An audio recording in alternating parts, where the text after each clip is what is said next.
Jackie Collins lived a trailblazing life that has been immortalized in Lady Boss, The Jackie Collins Story, which airs on BBC Two tonight, August 2nd, at 9 p.m.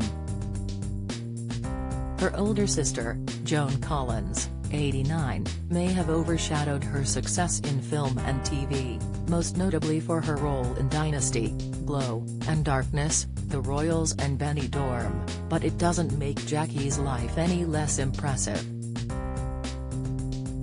While her sister was making waves on the big screen, Jackie pursued a career in literature, helping define a generation in the process. For years, there were rumors of a rivalry between the two sisters, one that is also explored in the film. Their relationship was the source of debate for years, but it seems that they didn't butt heads as much as some believe. What was Jackie Collins known for? From birth, the Collins sisters, and their younger brother Bill Collins, were born into a life of show business. Their dad Joseph Williams Collins was a talent agent, managing some massive names including Dame Shirley Bassey, Sir Tom Jones and even the Beatles. Despite pursuing the limelight like her sister, Jackie never achieved the same level of fame on the big screen. However, she turned to writing, ultimately selling over 500 million copies in 40 different languages. Her first book in the 1960s, The World is Full of Married Men, was marketed as a romance novel, though it grew a reputation for its provocative writing. It ended up being banned in Australia and South Africa, though it was a massive hit in the UK and USA. Fellow romantic novelist Barbara Cartland called the book nasty, filthy and disgusting and accused Jackie of creating every pervert in Britain. Regardless, her books continued to prove immensely popular, making her one of the most read authors of the time. Jackie Collins' relationship with Joan, the director of Lady Boss, Laura Forey, spoke of how Jackie felt inferior to her sister back in their teenage years. Speaking to Vanity Fair, Laura explained, "It was amazing to hold these diaries and see that very personal story being told through the eyes of a very young woman trying to make it in the world. Imagine being Joan Collins' younger sister.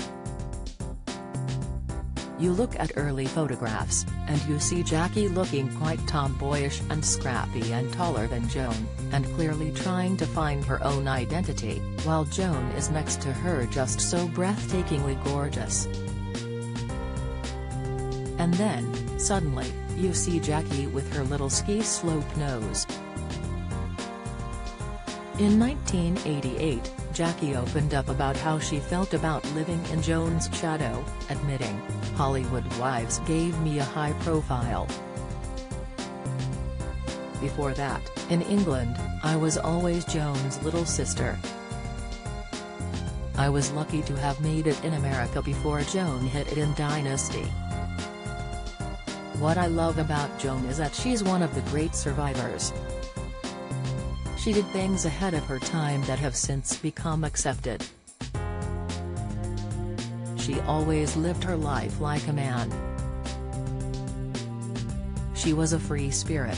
If she saw a guy she wanted to go to bed with, she went after him, and that was unacceptable behavior at the time." Despite the challenges of stardom they both faced, Joan later admitted Jackie was a perfect sister during a conversation on Loose Women. She said, "She had such a wild sense of humor. By the time she was a little girl she always had a quip or a joke. She was a perfect sister.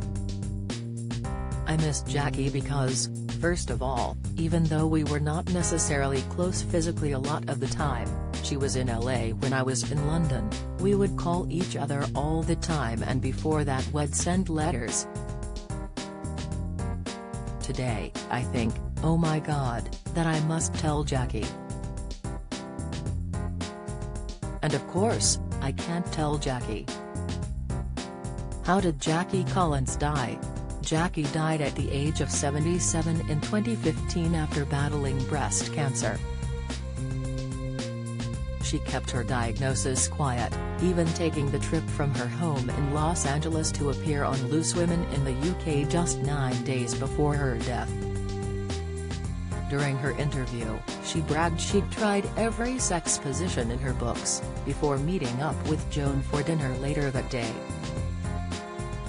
Finally, in an interview with People, just days before she passed away, she mentioned the diagnoses. Jackie said, "Looking back, I'm not sorry about anything I did. I did it my way, as Frank Sinatra would say. I've written 5 books since the diagnosis, I've lived my life, I've traveled all over the world, I have not turned down book tours and no one has ever known until now when I feel as though I should come out with it."